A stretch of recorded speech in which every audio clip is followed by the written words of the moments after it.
자, 테마 투나잇. 오늘은 정치 테마주 대 정치 테마주입니다. 자, 김영길 대표님은 결과는 모르겠고 승부는 내야지라고 준비해 주셨고요.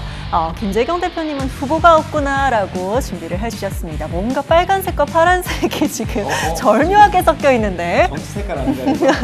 자, 한번 보도록 하겠습니다.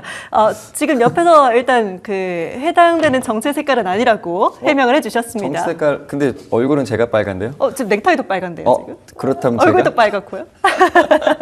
재미로 넘기도록 하겠고요. 정치 테마주지만 그 안에서도 우리가 굉장히 다양한 종목들이 또 움직이고 있고 다양한 이슈, 다양한 사람에 대해서도 얘기를 나눠볼 수 있을 것 같습니다. 먼저 정치 테마주 두 분 다 들고 오셨으니까 좀 질문을 드려보도록 하겠습니다. 먼저 김영길 대표님. 네.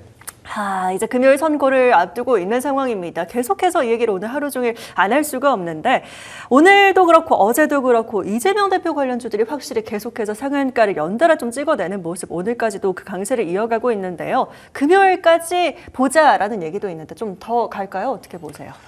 일단은 지금 시장에 대안이 없잖아요. 이번 주 이벤트 진짜 많아요. 아까도 말씀드린 거꾸로 하나씩 읊어보면 삼성전자의 실적 발표 그거 나와야 되잖아요. 사실 이번에 삼성전자 실적 발표 나오면 1분기에 실적이 잘 나오고 못 나오고는 별 상관이 별로 없을 겁니다.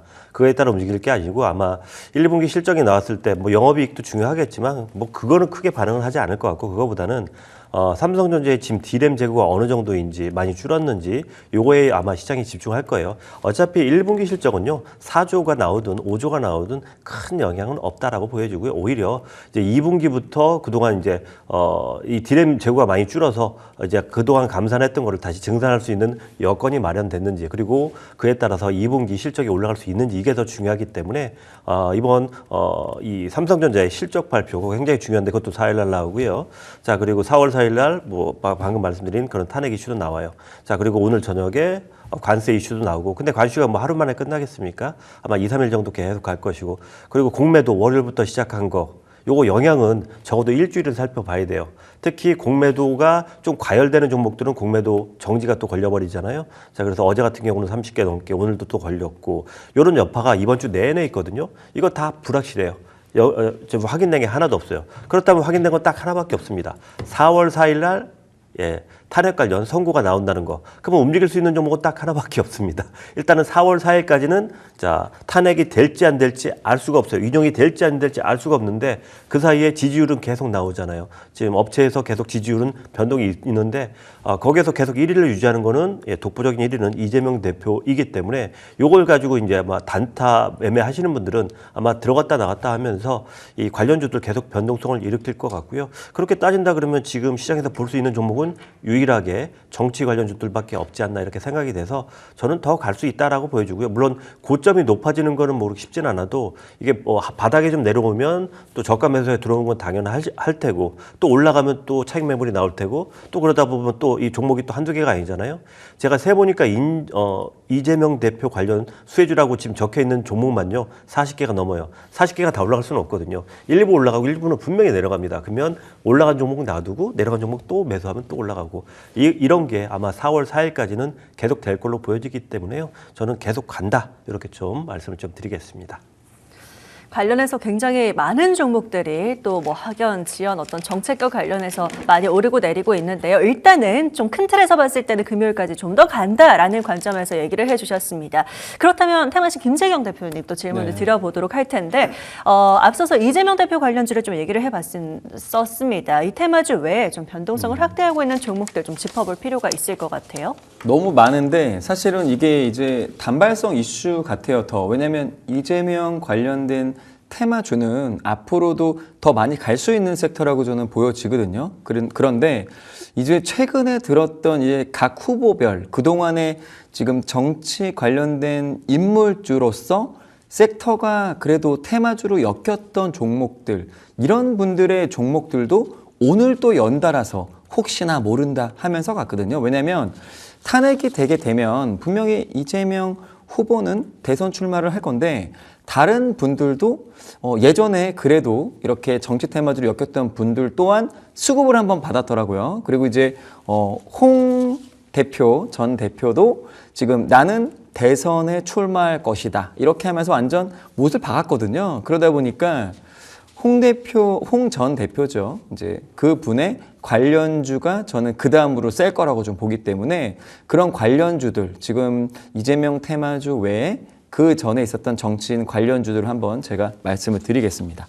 자, 일단은 이재명 테마주는 뭐 너무 많이 아실 거예요. 지금 오리엔탈 전공이라든지 형지 글로벌 뭐 너무 많은데, 잠깐만요. 제가 종목을 너무 많아가지고 일단 뭐 한두 개씩만 보겠습니다. 오늘 뭐 제일 많이 간 이런 종목들인데, 지금 형지 글로벌도 오늘 상한가를 갔고요. 무려 상한가를 지금 둘, 셋, 5번이나 쳤습니다. 너무나 많이 갔기 때문에 이렇게 정치인 관련주들이 사실은 위에서 지금 수급이 끝나버리면 이건 제 역사적 고점에 물리는 거거든요. 예전에 지금 윤석열 대통령이 지금 어떻게 보면 파평 윤 씨라는 관련된 이슈 종목으로서 한번 갔던 종목도 사실은 다음 대선 주자가 파평 윤 씨가 될 때까지는 그 종목은 올라가기 힘들다, 이렇게 보면 좋을 텐데, 그만큼 지금 관련주들은 시시각각 철저한 시장 가격 대응을 해야 된다는 거 한번 말씀드리고, 지금 올라간 것만큼 하락폭도 굉장히 깊을 거라는 거 꼭 좀 중점에서 대응하시기 바랍니다. 그리고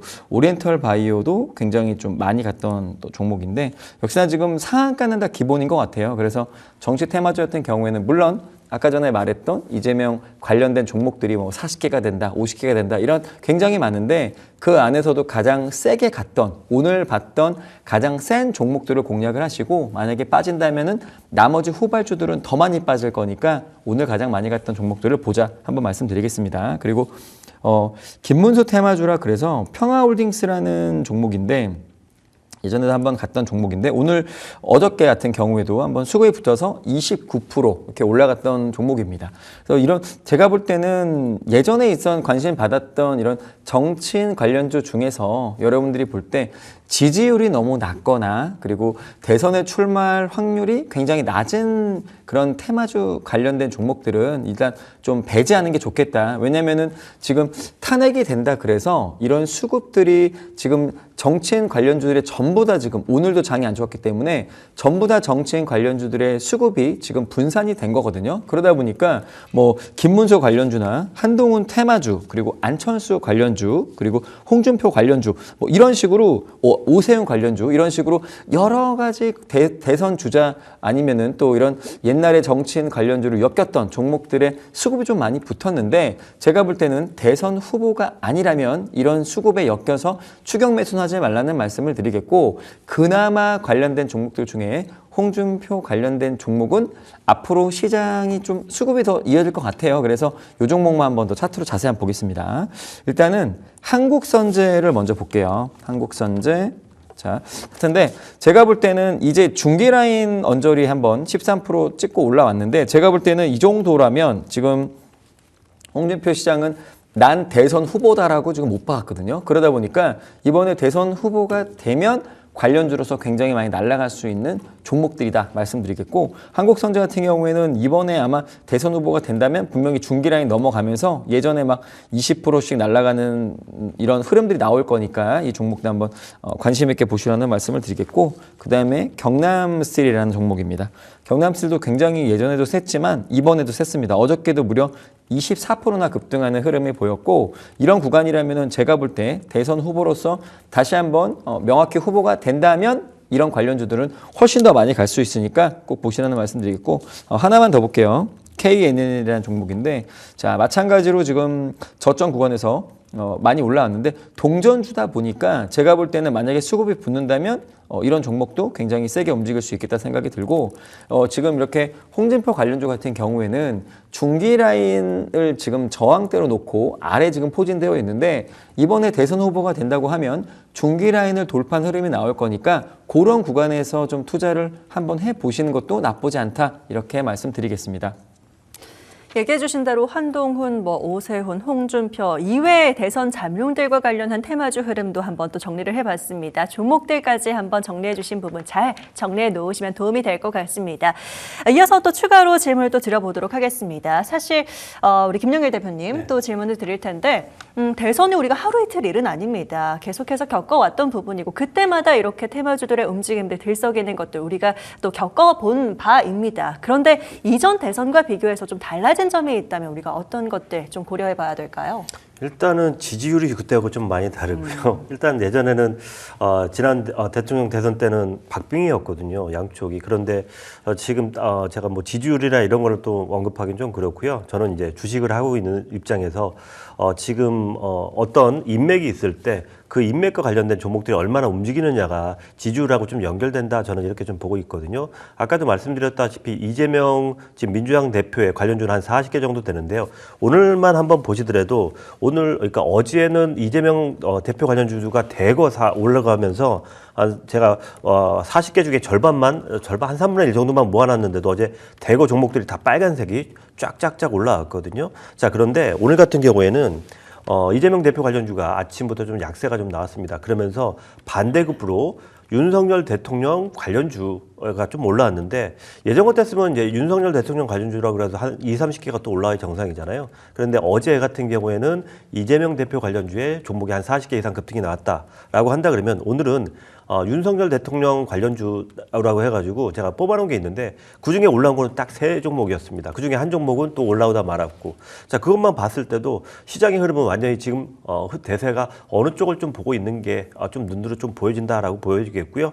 뭐 차트를 한번 보시게 되면 뭐 대표적으로 오늘 가장 많이 어제도 많이 상승을 했고 오늘도 상승했던, 그러니까 이재명 대표의 대장주를 보게 되면 동신건설이라는 종목이 있고요. 이 종목 같은 경우에는 작년 같은 경우에 작년 11월에 이재명 대표가 그 1심에서 유죄를 받았을 때, 무죄일 줄 알았는데 유죄를 받으면서 한번 급락이 나와서 14,000원대까지 갔었거든요.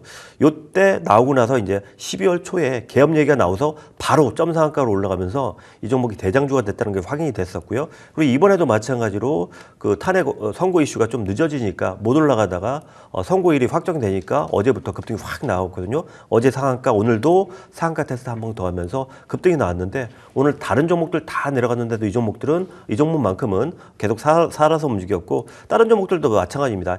이재명 대표의 인맥 관련주들은 굉장히 강한 흐름이 좀 나왔었습니다. 뭐 오늘 상한가 갔던 형지 INC도 마찬가지고, 그의 반면에서 제가 좀 골라놓았던 윤석열 대통령의 관련주라고 한다 그러면 애니눅리라는 종목 같은 경우에도 선고 이슈가 나오니까 어제 같이 좀 부각이 좀 되면서 올라가더라고요. 근데 상한가는 아니었고 한 18% 정도 상승이 나왔고, 오늘 같은 경우에도 동신건설이 내려가니까 바로 아침에 뛰어 올랐는데요.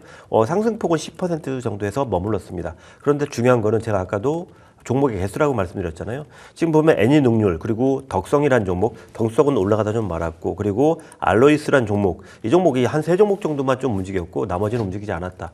이것만 보더라도 지금 시장은 어느 쪽을 좀 이번에 좀 눈여겨보는지 좀 확실히 좀 보였다라고 보여지고요. 이번에는 아무래도 여당보다는 야당 쪽이 좀 더 강세가 나오지 않을까, 저는 그렇게 좀 보여지고요. 그래서 이게 시세 흐름에 따라서 관련 종목의 개수도 좀 많이 달라지고 또 시세도 많이 달라지는 게 좀 보고 있고요. 저는 그래서 언론에서 나오는 이 그 지지율 그 여론조사보다는요, 종목의 개수 그리고 종목의 상승률을 좀 더 믿는 편이라, 여러분들도 언론이 좀 믿기지 않는다라고 생각하시면요, 이런 종목에 대한 뭐 상승률과 그리고 상승하는 종목의 개수를 보면서 이렇게 거꾸로 역으로 시장을 좀 탐색하는 것도 좋은 방법이지 않을까, 저는 이렇게 보고 있습니다. 이전 대선과 비교했을 때 좀 대표적으로 점쳐지는 것들 얘기해 주셨던 거는 대표적으로 지지율의 차이를 좀 얘기를 해 주셨고, 오히려 종목의 흐름을 통해서 여론의 향방을 좀 파악을 할 수 있는, 반대로 뒤집어서 생각해 볼 수 있는 부분이 있다라는 관련 종목들까지 한번 짚어봤습니다. 이어서 김채경 대표님께도 또 질문 한번 드려보도록 하겠습니다. 네.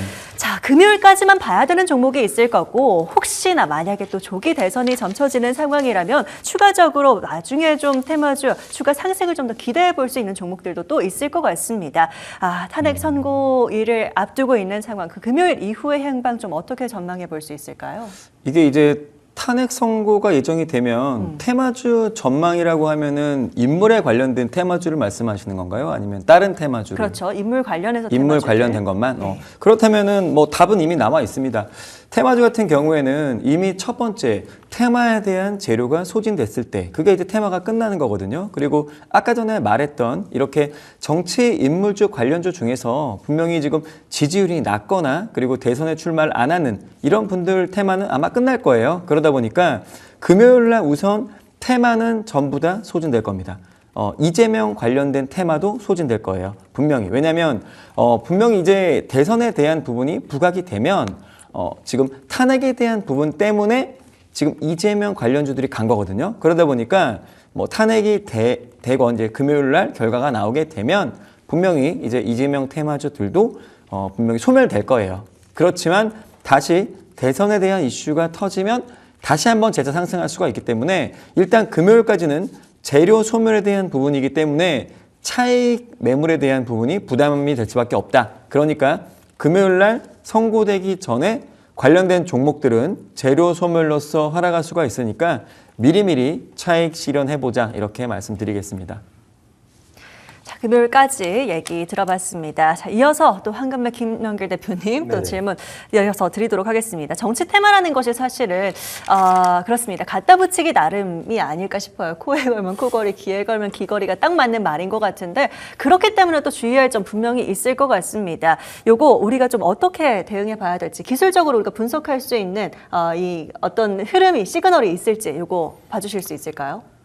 이 정치 테마는요 기술적으로 보면 안 돼요. 사실은 오히려. 뭐 볼 수가 없잖아요. 그쵸. 왜냐하면 갑자기 뭐 정치 하시던 분이 나 대통령 나갈래 그러면 관련주가 뛰어오르죠. 근데 차트를 보면요 이게 왜 뛰어오르지? 매집도 없고 그런데 왜 뛰어오르지? 그러니까 말 한마디 움직이거든요. 기술적으로 볼 수도 있는 것도 아니고요. 사실 마음에 사람의 이 심리라는 것도 여러분들 뭐 내가 오늘 점심에 나 이따가 짜장면 먹어야지 생각을 하고 있다가 딱 짜장면 집에 딱 갔을 때 마음이 바뀌기도 하잖아요. 그게 사람의 마음이거든요.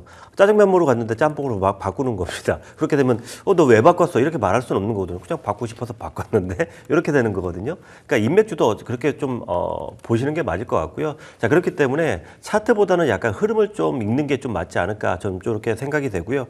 특히 좀 전에 우리 위원님께서 말씀하셨는데 저는 이제 좀 여기서 약간 뷰를 좀 다르게 보는 게 뭐냐면 이번에 만약에 탄핵 선고가 됐을 때 그 결과에 따라서 인맥주들의 좀 흐름이 달라지지 않을까 이런 것도 좀 유추를 하고 있습니다. 그러니까 뭐 중요한 건 뭐냐면 스토리를 계속 짜놓는 거예요. 만약에 이번에 탄핵 선고 나올 때 탄핵 인용이 된다 그랬을 경우에는 어떤 종목이 튀어오를까? 그리고 어떤 종목이 내려갈까? 그에 대한 스토리. 그리고 만약에 탄핵이 인용이 됐을 때 어떤 종목이 올라갈까? 그리고 어떤 종목이 내려갈까? 요거를 좀 미리 스토리를 좀 짜놓고 그에 대해서 빠르게 반응하는 게 오히려 옳고 오히려 예측을 하는 것보다 그러니까 결과가 어떻게 나올지는 사실 모르는 거거든요. 근데 그 스토리를 짜놓고 내가 빨리 뺄 땐 빼고 그리고 올라갈 때 올라가는 그런 종목들을 미리 좀 선정을 해가지고 준비를 해놓는 게 오히려 맞다. 저는 이렇게 생각이 되기 때문에 지금은 뭐 좀 전에 또 말씀하셨다시피 뭐 인맥 관련주에 대해서 뭐 따로 지금 예측하거나 뭐 그런 걸 하시기보다는 대응을 하자 이렇게 좀 말씀을 드리겠고요. 그리고 주의할 점이다라고 한다 그러면 비중을 너무 많이 실으시면 안 되겠죠. 요거는 약간의 복불복 성격이 있습니다. 물론 내가 지지하시는 분이 올라가면 더 좋겠죠. 그리고 그에 대한 명확한 근거가 있다라고 한다 그러면 물량을 어느 정도 싣는 것도 괜찮은데 제가 봤을 때는 비중을요. 여러분들 만약에 뭐 내가 매매하는 총 금액이 5천만 원이다. 그러면 비중 10% 이상은 들어가지 않는 게 여러분들 이 심리 건강에 굉장히 좋다. 그래야지 또 마음 편하게 매매할 수 있기 때문에요. 만약에 이런 정치 테마주 하신다 그러면요. 비중은 10% 이내로 비중을 최소로 만들어서 여러분들이 없어도 되는 돈이다 생각할 정도만 들어가셔서 하시는 게 낫고요. 그 이상은 좀 자제를 하자 이렇게 좀 말씀드리겠습니다. 이유 없이 오르내리는 만큼 좀 주의해야 된다라는 부분 강조해 주셨습니다. 비중을 10% 이내로 좀 가져가시면서 좀 멘탈 건강까지 좀 함께 잘 챙겨보자라는 얘기 들어봤습니다. 자, 이어서 두 분께 공통된 질문 좀 드려보도록 하겠습니다. 이제 정말 상호 관세, 선고, 리스크가 정말 가득한 시장입니다. 투자 전략 우리가 좀 어떻게 가져가야 될지 좀 막막하기도 하면서 또 오히려 기회로 볼 수도 있는 시장이 될 수도 있을 것 같아요. 어떻게 생각하시는지 먼저 테마신 김재경 대표님 들어볼까요? 네, 먼저 이제 관세가 나오게 되면 사실은 지금 전 세계적으로 악재는 맞죠. 왜냐면은 지금 물가 가격이 또 상승을 할 거고 가격이 또 상승하게 되면은 인플레이션이 올 것이고 그리고 인플레이션이 오면은 금리 인하를 할 수 없을 거기 때문에 전반적인 시장으로 볼 때는 악재는 맞습니다. 그런데 이제 우리는 투자를 해야 되기 때문에 먼저 관세에 대한 부분이 많이 그래도 올라가지 않는 이런 섹터군 아니면 관세에 대한 부분이 별로 이렇게 여파가 없는 관련된 섹터 쪽을 좀 먼저 한번 파보는 게 좋겠다는 생각이 들고 만약에 여러분들의 종목이 좀 물려서 관세 영향으로 좀 주가가 내려가더라도 우리가 이럴 때 또 기회로 볼 수가 있습니다. 지금 한국 같은 경우에도 저 PBR 지수단도 지금 저 PBR 구간에 왔어요. 지금 8일배 정도밖에 안 되는데 그러다 보니까 제가 볼 때는 한국 전체적으로 물론 뭐 관세에 대한 영향 때문에 주가가 더 빠질 수는 있지만 전체적으로 싸다는 지금 인식은 있거든요. 그러다 보니까 현재 종목이 좀 빠진다고 해서 지금 좀 너무 마음 아파하지 마시고 갖고 있는 종목 섹터를 한 번 더 분석을 하고 그래도 추가 매수나 저점에 담을 수 있는 기회가 한 번 더 온 게 아닌가 이렇게 생각하면 좋겠다는 말씀 드리겠습니다. 추가 매수 그리고 또 저점을 노려볼 수 있는 기회로 삼아볼 수 있다라는 얘기 한번 들어봤고요. 마찬가지로 같은 질문 드려보도록 하겠습니다. 리스크가 정말 가득한 그리고 이번 주 금요일까지 이 계속 중요한 시점을 앞두고 있는 상황인데 이거 우리 어떻게 대응해봐야 될까요? 저는요, 약간 긍정적으로 좀 보고 있습니다. 그러니까 사실 주식시장에서 가장 싫어하는 게 불확실성이거든요. 지금 트럼프가 어떻게 할지 모르겠고, 그리고 그동안 이제 트럼프는 또 그 전략 방식이 항상 최고로 압박을 한 다음에 그걸 좀 풀어주는 방식이잖아요. 그래도 이번에도 저는 다르지 않을 걸로 봐요. 그래서 관세 문제는 이번에 아마 최고적으로 관세를 50%까지 매기겠다 얘기를 했었고요. 그리고 우방이든 적국이든 상관없이 매기겠다 하고 있는데요. 요즘 최근에 트럼프의 행보를 보게 되면 캐나다는 한번 부딪혀보자, 한번 붙어보자 이렇게 하니까 요즘 이상하니만큼 트럼프가 좀 약하게 좀 보여지고 있습니다. 트럼프가 캐나다 쪽의 압박을 조금 느슨하게 하는가 이렇게 좀 보여지고요. 멕시코 쪽은 트럼프가 원하는 대로 지금 뽑아내고 있는 것 같고 그 위에 다른 나라 쪽에는요. 이전엔 50%까지 관세 얘기를 했는데 어제까지도 25% 얘기 나왔거든요. 근데 좀 전에 뉴스 나오는 거 보면 뭐 월스트리트나 이런 데서 나오는 거 보면요. 관세는 20% 언저리 될 거다 얘기하고 있어요. 이게 중요한 건 뭐냐면요. 20% 50%가 중요한 게 아니고요. 50%에서 25%, 25에서 20% 점점 낮아지고 있다는 거죠. 이렇게 되면 이미 50%, 25%에 대한 관세는 이미 주가에 어느 정도 반영됐다라고 보여지고요. 그렇다고 한다 그러면 만약에 오늘 실제로 관세 부과되는 걸 확인했을 때 전체 모든 나라에다가 보편 관세를 매기는 게 아니고 핀셋으로 마음에 안 드는 나라 뭐 중국이라든지 뭐 아니면은 뭐 러시아라든지 이런 데에서만 딱 핀셋으로 관세를 매기고 나머지 나라에 대해서는 상호 관세를 한다. 그렇게 되면 오히려 반등을 할 수 있다라고 보여지고요. 특히 우리나라 같은 경우에는 미국하고 FTA가 체결돼 있잖아요. 우리나라하고 미국